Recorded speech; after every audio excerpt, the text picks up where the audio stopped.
আসসালামু আলাইকুম ওয়া রাহমাতুল্লাহি ওয়া বারাকাতুহু। আজকের ভিডিওতে আমরা জানব খলিফা হারুনুর রশিদের কাছে ইমাম মালিক রহমাতুল্লাহি আলাইহির প্রেরিত ঐতিহাসিক চিঠি সম্পর্কে। সমস্ত প্রশংসা জগৎ সমূহের প্রতিপালক আল্লাহর জন্য। সালাত ও সালাম বর্ষিত হোক সর্বশ্রেষ্ঠ রাসূল সাইয়েদুনা মুহাম্মদ সাল্লাল্লাহু আলাইহি ওয়াসাল্লাম, তার পরিবার পরিজন ও সাথী বৃন্দের ওপর। পর সমাচার এই যে, আমি আপনার নিকট এমন একটি পত্র লিখছি যাতে হেদায়াত বা উপদেশমূলক তেমন কোনো কথা লিখতে পারিনি, তাই এর দ্বারা আপনি মনে করবেন না যে একমাত্র এতেই হেদায়েত রয়েছে। যাবতীয় প্রশংসা একমাত্র আল্লাহর জন্য, যেহেতু এটা রাসূল সাল্লাল্লাহু আলাইহি সাল্লাম থেকে অনুসৃত শিষ্টাচার স্বরূপ। সুতরাং এই পত্রটিকে আপনি আপনার জ্ঞান দ্বারা অনুধাবন করবেন, বারবার এটা পাঠ করবেন এবং এর প্রতি মনোযোগী হবেন। অতঃপর হৃদয় দিয়ে তা অনুধাবন করবেন। আর এই পত্রটি পাঠ করার সময় আপনি যেন অমনোযোগী না হন, কেননা এতে আছে দুনিয়াবী কল্যাণ ও পরকালে আল্লাহর উত্তম প্রতিদান। মহান আল্লাহর নিকট আমার ও আপনার জন্য তাওফিক কামনা করছি। আপনি আপনার নফসকে মৃত্যুর যন্ত্রণা ও তার বিপদ আপদের কথা স্মরণ করিয়ে দিন, আর স্মরণ করুন সেদিনের কথা, মৃত্যুর পর যেদিন আপনি আপনার প্রভুর সামনে হাসরের ময়দানে দণ্ডায়মান হবেন। অতঃপর হিসাব নেওয়া হবে এবং হিসাব নিকাশের পর আপনার চিরস্থায়ী ঠিকানা নির্ধারিত হবে। যে কাজের মাধ্যমে ওই দিনের দুর্বিষহ অবস্থা আপনার জন্য সহজ হবে, তার জন্য আপনি প্রস্তুতি গ্রহণ করুন। আপনি যদি আল্লাহর লানত প্রাপ্তদেরকে এবং তাদের প্রতি আপতিত আযাবের ভয়াবহতা, তাদের প্রতি আল্লাহর কঠিন প্রতিশোধ দেখতেন এবং কুৎসিত চেহারা, দীর্ঘ চিন্তা ও জাহান্নামের নিম্ন স্তরে উপর হয়ে তাদের ওলট পালট সহ জাহান্নামে তাদের আত্মচিৎকার ও হাহাকার যদি আপনি শুনতেন, তাহলে পরকালের ভয়াবহতা সম্পর্কে বুঝতে পারতেন। সেদিন তারা কোনো কিছু শুনতে পাবে না এবং দেখতেও পাবে না, তারা শুধু আফসোস ও ধ্বংস কামনা করবে। ওই সকল দুঃখ কষ্টের চেয়ে তাদের জন্য সবচেয়ে বড় কষ্টকর বিষয় হল মহান আল্লাহ তাদের থেকে মুখ ফিরিয়ে নেবেন, তাদের সকল আশা আকাঙ্ক্ষা ধূলিসাৎ হয়ে যাবে। দীর্ঘ দুঃখ কষ্ট ও চিন্তার পর আল্লাহ তাদেরকে এই কথার মাধ্যমে জবাব দেবেন যে, এখানেই তোমরা ধিক্কৃত অবস্থায় পড়ে থাকো এবং আমার সাথে কোনো কথা বলো না। সূরা মুমিনুন। দুনিয়ার এমন কোনো গুরুত্বপূর্ণ জিনিস নেই যার মাধ্যমে আপনি জাহান্নামের শাস্তি ও তার ভয়াবহতা থেকে মুক্তি ও নিরাপত্তা চাইবেন না। যদি দুনিয়ার সকল মানুষের যাবতীয় ধন সম্পদকে আপনার নাজাতের জন্য পেশ করেন, তবে তা নিতান্তই তুচ্ছ বলে গণ্য হবে। যদি আপনি আল্লাহর আনুগত্যকারী ব্যক্তিদের ও তাদের প্রতি আল্লাহ প্রদত্ত অনুগ্রহ, আল্লাহর নৈকট্যের সাথে সাথে আল্লাহর নিকট তাদের মর্যাদা, উজ্জ্বল নুরানি চেহারা ও দেহ, স্থায়ী নেয়ামতের কারণে তাদের আনন্দ, আল্লাহর নিকট তাদের ভালো অবস্থান ও তাদের প্রতি আল্লাহর সুদৃষ্টি যদি আপনি দেখতেন, তাহলে দুনিয়ার বিষয়গুলো আপনার কাছে ছোট মনে হতো। অবশ্যই আপনার দৃষ্টিতে ওই বড় বিষয়টিও নগণ্য মনে হতো, যে বড় বিষয়ের বিনিময়ে আল্লাহর নিকটে আপনি ছোট বিষয়ে কামনা করছেন। আর অবশ্যই আপনার দৃষ্টিতে ওই বড় বিষয়টিও ছোট মনে হতো, যে বড় বিষয়ের বিনিময়ে দুনিয়াতে আপনি ছোট বিষয় কামনা করছেন। অতএব বিভ্রান্ত না হয়ে আপনার প্রবৃত্তিকে সতর্ক করুন এবং বিপদ আসার পূর্বেই আপনি আন্তরিকভাবে তৎপর হন। তাহলে মৃত্যুকালীন যে বিপদ আসবে তাকে আপনি ভয় পাবেন না। আপনি আপনার প্রবৃত্তির সাথে ধীর স্থিরভাবে বিতর্ক করুন, তাহলে আল্লাহর রহমতে আপনার নফসের জন্য যা উপকারী তা করতে কিংবা যা ক্ষতিকর তা প্রতিহত করতে সক্ষম হবেন। মহান আল্লাহর হিসাব গ্রহণের পূর্বেই কুচক্রসমূহকে আপনার আত্মা থেকে বিরত রাখুন। নতুবা আপনি তার থেকে অপছন্দনীয় বিষয়সমূহ প্রতিরোধ করতে এবং উপকারী কাজ করতে সক্ষম হবেন না। আর তখন আপনি আপনার নফসের জন্য কোনো দলিল ও ওজর পেশ করতে পারবেন না। ফলে তার ক্ষতিকারিতা আপনার দিকেই প্রত্যাবর্তন করবে। আপনার ইবাদতের জন্য দিন ও রাতের একটি অংশ নির্ধারণ করুন। আপনি দিন রাতে 12 রাকাত নফল নামাজ আদায় করবেন এবং প্রত্যেক রাকাতে সূরা ফাতিহা সহ আপনার পছন্দ অনুযায়ী কুরআন তেলাওয়াত করবেন। ইচ্ছা করলে এগুলো এক সালামে আদায় করতে পারেন অথবা পৃথক সালামে সালাতগুলো আদায় করবেন। কেননা আমার নিকট রাসূল সাল্লাল্লাহু আলাইহি সাল্লামের হাদিস পৌঁছেছে যে তিনি ইরশাদ করেছেন, যে ব্যক্তি দিনে রাতে 12 রাকাত নফল নামাজ আদায় করবে, মহান আল্লাহ জান্নাতে এর বিনিময়ে তার জন্য একটি ঘর নির্মাণ করবেন। আপনি রাত্রিবেলায় কুরআনের কিছু অংশ দ্বারা 8 রাকাত তাহাজ্জুদের নামাজ আদায় করবেন। প্রতি রাকাতে এর হকগুলো আদায় করবেন। রুকু সিজদার হক আদায়ের জন্য যা যা প্রয়োজন তা যথাযথভাবে আদায় করবেন। রাতের নামাজ অবশ্যই 2 রাকাত করে আদায় করবেন।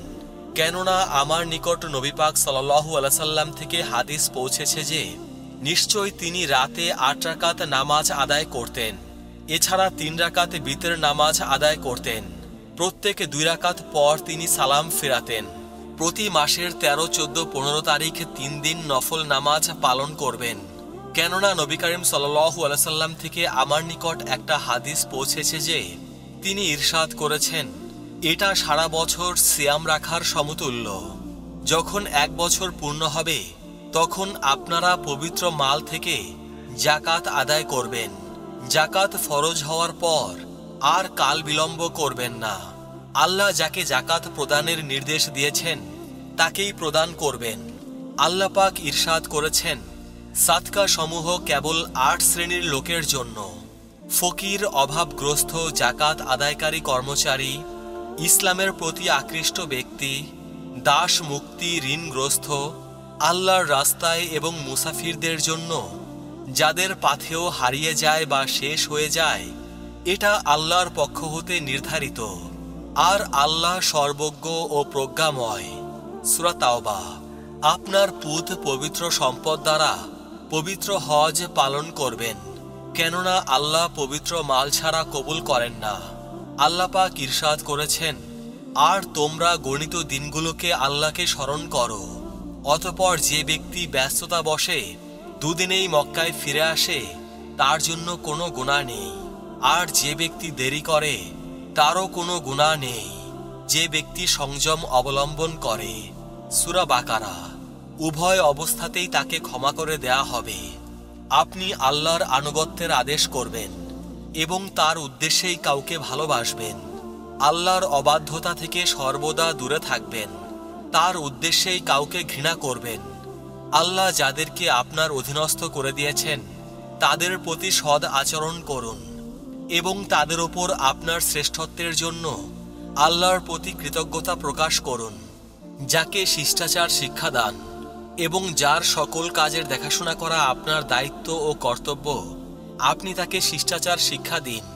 কেননা রাসূল সাল্লাল্লাহু আলাইহি সাল্লাম থেকে আমার নিকট হাদিস পৌঁছেছে যে তিনি ফজল ইবনে আব্বাস রাদিয়াল্লাহু তাআলা আনহুকে বলেছেন, তোমার পরিবার থেকে শিষ্টাচারের লাঠিকে উঠিয়ে নিও না। তাদেরকে আল্লাহর ভয় দেখাও। মানুষের নিকট আত্মসমর্পণ করবেন না, বরং তাদেরকে আল্লাহর আনুগত্যের প্রতি দিক নির্দেশনা প্রদান করবেন। আপনি মানুষকে ছোট মনে করবেন না। তাদের জন্য আপনার অনুগ্রহের ডানা বিছিয়ে দিন। কেননা নবী করিম সাল্লাল্লাহু আলাইহি সাল্লাম থেকে আমার নিকট হাদিস পৌঁছেছে যে তিনি বলেন, আল্লাহর নবী নূহ আলাইহিস সালাম মৃত্যুকালে নিজের পুত্রকে ওসিয়ত করে বলেন, আমি একটা ওসিয়তের মাধ্যমে তোমাকে 2টি বিষয়ে নির্দেশ দিচ্ছি ও 2টি বিষয়ে নিষেধ করে যাচ্ছি। নির্দেশ হলো তুমি বলবে লা ইলাহা ইল্লাল্লাহ। কেননা আসমান ও জমিনের সবকিছু যদি এক পাল্লায় রাখা হয় এবং লা ইলাহা ইল্লাল্লাহকে যদি এক পাল্লায় রাখা হয় তাহলে এটাই সবচেয়ে ভারী সাব্যস্ত হবে। 7 আসমান ও 7 জমিন যদি একটা জটিল গ্রন্থির রূপ ধারণ করে তবে লা ইলাহা ইল্লাল্লাহ এবং সুবহানাল্লাহি ওয়া বিহামদিহি তা ভেঙে দেবে। কেননা এটা সকল বস্তুর তাসবিহ ও সালাত, এবং এর মাধ্যমেই সকল সৃষ্টিকে রুজি দেয়া হয়। আর আমি তোমাকে নিষেধ করে যাচ্ছি দুটি বস্তু থেকে, শিরক ও অহংকার। আমি বললাম, হে আল্লাহর রাসূল, শিরক তো আমরা বুঝলাম, কিন্তু অহংকার কি? আমাদের কারো যদি সুন্দর পোশাক থাকে আর সে তা পরিধান করে, তবে এতে কি অহংকার হবে? রাসূল সাল্লাল্লাহু আলাইহি সাল্লাম বললেন, না। সে বলল, তাহলে আমাদের কোনো ব্যক্তির যদি একজোড়া সুন্দর জুতা থাকে এবং এর দুটি সুন্দর ফিতা থাকে, তা কি অহংকারের আওতায় পড়বে?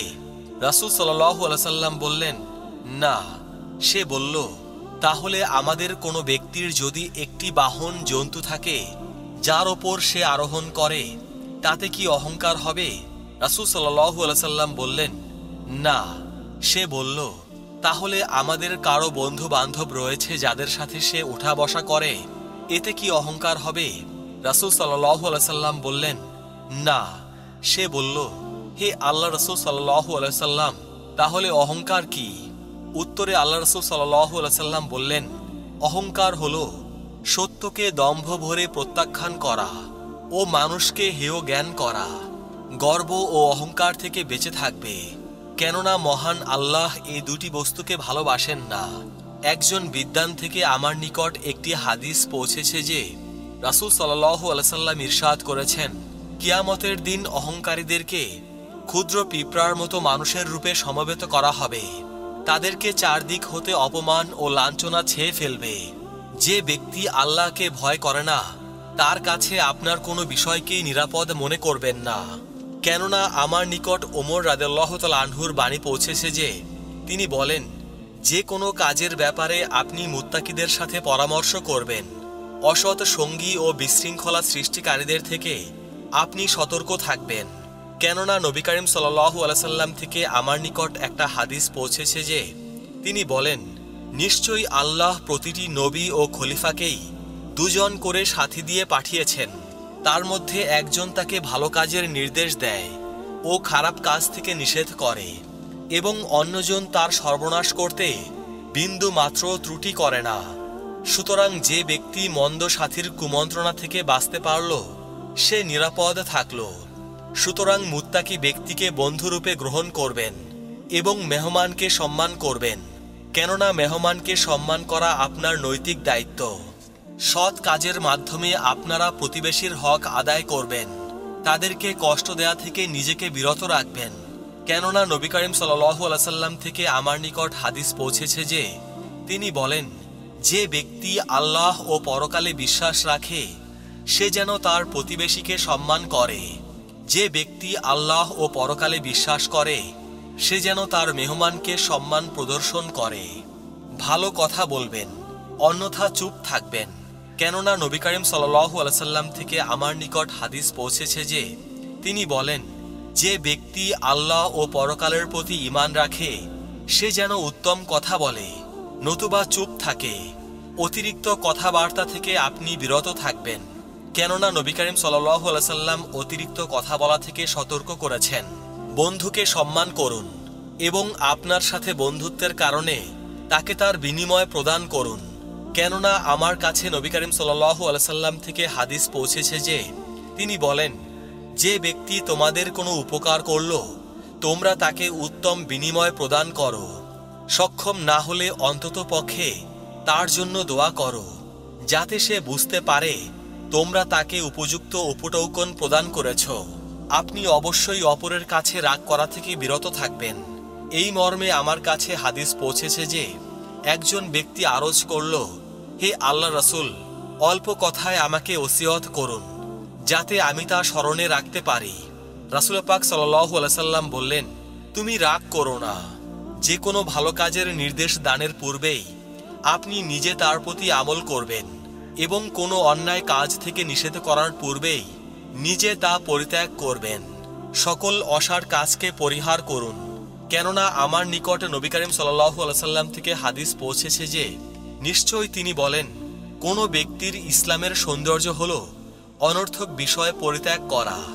আপনার সাথে সম্পর্ক ছিন্নকারীর সাথে আপনি সুসম্পর্ক বজায় রাখুন। যে আপনার প্রতি জুলুম করেছে তাকে ক্ষমা করুন এবং যে ব্যক্তি আপনাকে বঞ্চিত করেছে তাকে প্রদান করুন। আপনি অতিরিক্ত হাসি তামাশা থেকে বিরত থাকুন, কেননা এটা বোকামির দিকে আহ্বান করে ও চেহারার উজ্জ্বলতা ও মুমিনের দীপ্তিকে নষ্ট করে। এই মর্মে আমার নিকট হাদিস পৌঁছেছে যে নবী করিম সাল্লাল্লাহু আলাইহি সাল্লাম মুস্কি হাসতেন। আপনার ব্যক্তিত্বকে নিন্দনীয় করবে এমন বিষয়ে রসিকতা করবেন না, কেননা আমার নিকট নবী পাক সাল্লাল্লাহু আলাইহি সাল্লাম থেকে হাদিস পৌঁছেছে যে তিনি বলেন, আমি রসিকতা করি তবে সত্য বই বলি না। যাকে আপনি নিষেধ করেছেন আপনি তার বিরুদ্ধাচারণ করবেন না, সংক্ষেপে কথা বলুন। কেননা আমার নিকট নবী পাক সাল্লাল্লাহু আলাইহি সাল্লাম থেকে হাদিস পৌঁছেছে যে নিশ্চয়ই তিনি বলেন, একমাত্র এই জিহ্বার অনিষ্টের কারণেই মানুষদেরকে অধমুখী করে জাহান্নামের হুতাশনে নিক্ষেপ করা হবে। অহংকার বশত আপনি মানুষকে অবজ্ঞা করবেন না, তাদের জন্য আপনার বিনয়ের বাহুকে অবনমিত রাখবেন। কেননা আমার নিকট রাসূল সাল্লাল্লাহু আলাইহি সাল্লাম থেকে হাদিস পৌঁছেছে যে নিশ্চয়ই তিনি বলেন, প্রত্যেকে নম্র ভদ্র সহজ সরল বিপদ মানুষের পাশে দাঁড়ানো ব্যক্তির জন্য জাহান্নাম হারাম করা হয়েছে। প্রকাশ্যে যে আমলগুলো করা আপনার জন্য শোভনীয় নয় তা গোপন করার জন্য রেখে দিন। আপনি এমন সব কর্মকাণ্ড থেকে বেঁচে থাকুন যাতে আপনার দুনিয়া ও দিনদারির ব্যাপারে অপবাদ আরোপ করার ভয় করেন। আপনার যাবতীয় প্রয়োজনের কথা মানুষের নিকট পেশ করা কমিয়ে দিন, কেননা এটা হলো হীনকর ও অপমানজনক কাজ। আপনার নিকট নবী পাক সাল্লাল্লাহু আলাইহি সাল্লাম থেকে হাদিস পৌঁছেছে যে নিশ্চয়ই তিনি জনৈক ব্যক্তিকে বলেন, তুমি মানুষের নিকট থেকে কিছুই চেয়েও না, আপনার বাড়ি অথবা মসজিদ যেন আপনার মজলিস হয়। আপনি জরুরি প্রয়োজন ব্যতীত বাড়ি থেকে বের হবেন না, কেননা আমার নিকট নবী পাক সাল্লাল্লাহু আলাইহি সাল্লাম থেকে হাদিস পৌঁছেছে যে তিনি বলেছেন, 6 শ্রেণীর বৈঠকে মুমিন আল্লাহর জিম্মাদারিতে থাকে। 1. মসজিদে জামায়াতের মজলিসে। 2. রোগীর সেবায়। 3. জানাজায়। 4. নিজ গৃহে। 5. ন্যায়নিষ্ঠ শাসকের নিকট যে তাকে সৎ উপদেশ দেয় ও সম্মান করে। 6. জিহাদের ময়দানে। আপনি আপনার পরিবার ও আত্মীয় স্বজনের সাথে সৎ আচরণ করুন, কেননা এটা আপনার প্রতিপালকের সন্তুষ্টি ও আপনার পরিবারের ভালোবাসা অর্জনের কারণ, সম্পদ বৃদ্ধির উপায় এবং আপনার দীর্ঘায়ু লাভ করার পন্থা। কেননা আমার নিকট বিজ্ঞ কতিপয় সাহাবীর হাদিস পৌঁছেছে যে নিশ্চয়ই রাসূল সাল্লাল্লাহু আলাইহি সাল্লাম উক্ত কথাগুলো বলেছেন। সাধারণ মানুষের সাথে হাসিমুখে কথা বলুন, মানুষকে গালি দেওয়া ও তাদের গীবত করা থেকে বিরত থাকুন, কেননা মহান আল্লাহ ইরশাদ করেছেন, হে মুমিনগণ, তোমরা অধিক অনুমান করা থেকে দূরে থাকো। নিশ্চয়ই কোনো কোনো অনুমান পাপ, আর তোমরা গোপন বিষয় অনুসন্ধান করো না এবং একে অপরের গীবত করো না। তোমাদের মধ্যে কেউ কি তার মৃত ভাইয়ের গোশত খেতে পছন্দ করবে? তোমরা তা অপছন্দই করে থাকো, আর তোমরা তাকওয়া অবলম্বন করো। নিশ্চয়ই আল্লাহ অধিক তওবা কবুলকারী, অসীম দয়ালু। সূরা হুজরাত। প্রিয় মুসলমান ভাই ও বোনেরা, আজকের ভিডিও এ পর্যন্তই। সবাই ভালো থাকবেন। আল্লাহ রাব্বুল আলামিন আমাদের সবাইকে হিদায়াত দান করুন। আমিন।